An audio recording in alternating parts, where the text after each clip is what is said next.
यही जीवन का हमारे सबसे बड़ा धर्म है, यही जीवन का सबसे बड़ा कर्तव्य है। मन बहुत बेईमान है, वही गुरु, वही महात्मा विचित्र देवता है। एक तरह से वो अंधा आदमी है पर है बहुत बलवान।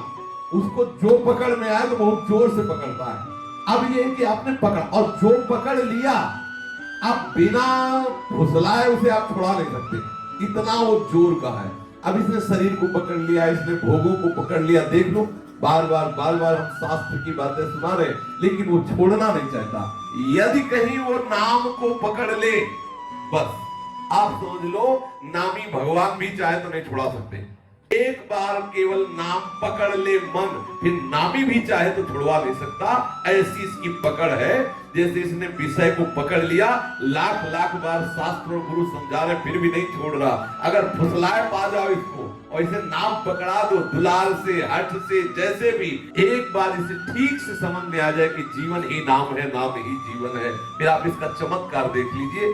भरी सभा में बात करते हुए बड़ी चतुराई से नाम जप लेगा। ये बहुत कलाकार है, बहुत चतुर है, बहुत समर्थ है।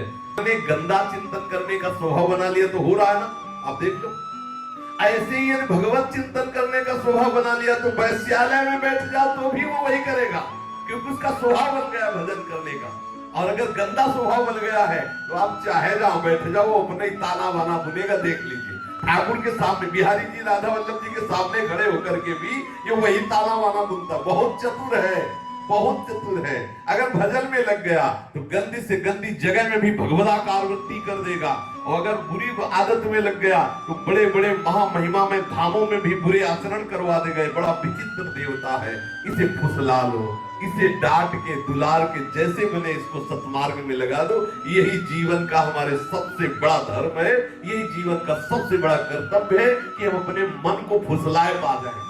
मन को संभाल लिया तो सबसे बड़ा गुरु कौन, जिसने मन को चेला बना लिया? नहीं, चाहे जितने चेला हो, रहते सब मन के चेले ही है।